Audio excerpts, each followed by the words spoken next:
So, I remember a long time ago how my earthly dad did.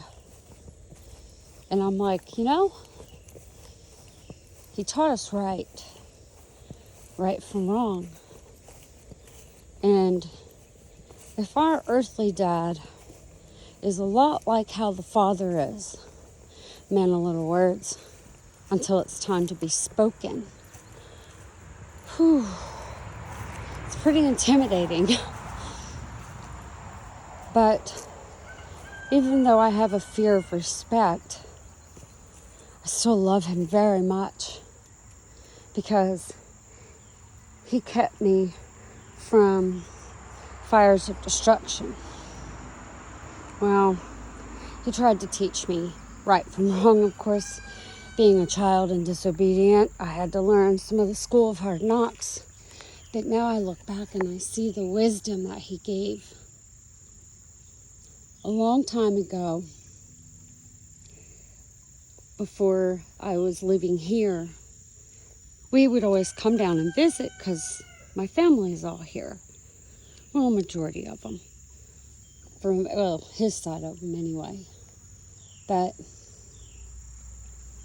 before we came down here, I always knew we used to walk down to the old store when we went to go visit my great-grandmother. We called her Nanny. And, they had a candy counter in there. And you could get pieces of candy for 5 and 10 cents a piece and give it to you in a small paper bag, which is what we called a poke. Well, I knew because every time we come down here, it's the same thing and good memories. But there was one year, it left an imprint. I knew we would go to that store and get candy. So, my dad always kept change in jars. He had silver coins and one was pennies. I took it upon myself because I was like, oh, he'll never know. There's so many coins in here. So I got a handful of coins. Without permission, mind you. And it's like, I think my dad always knew and was waiting for the moment to teach me a lesson. But we came down here, went to go down to the store like we always do, and got our candy. And as we were walking back up the hill to my great-grandmother's house, my dad was standing in the middle of the road with his arms crossed. Everybody walked in, and I stood there in front of my dad. And he said, "Where'd you get the money?"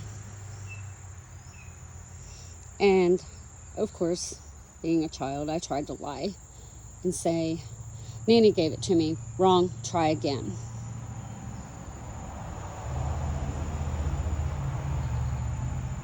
And he looked at me and said, "Tell the truth." Well, needless to say, I told him I got it from his change jar. And he looked at me and he said, "You stole from me." And I tried to make excuses. And I was like, no. And he said, "Did you take it without permission?" And I said, "Yes." And he looked at me and told me, "You stole from me. That was mine. And when you don't ask for permission, it is stealing."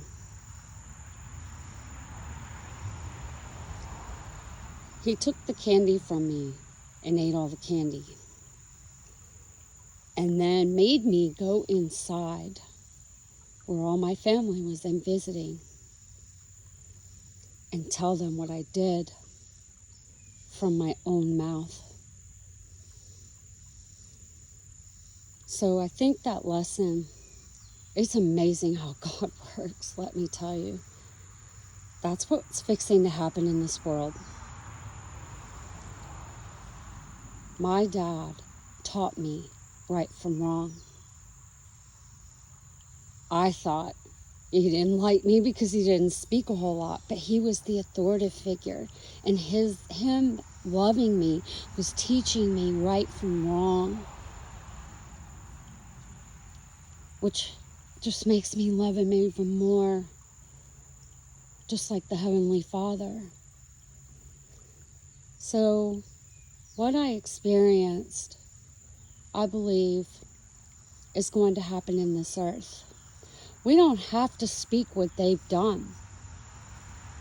We speak truth, the words that God gives us,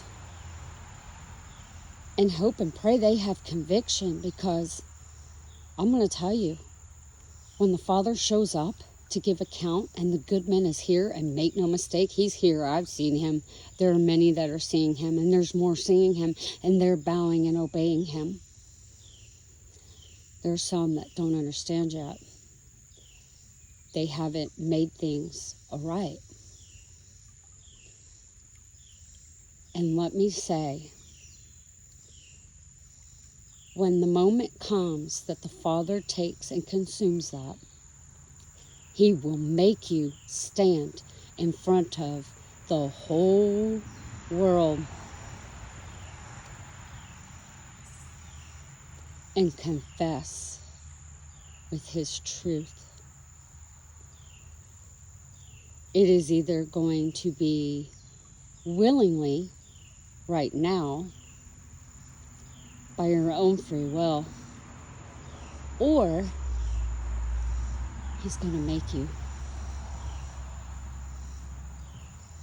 That's God not being mocked. It will come from your own tomb. Our mouth, if you open it and look at it, it's a tomb.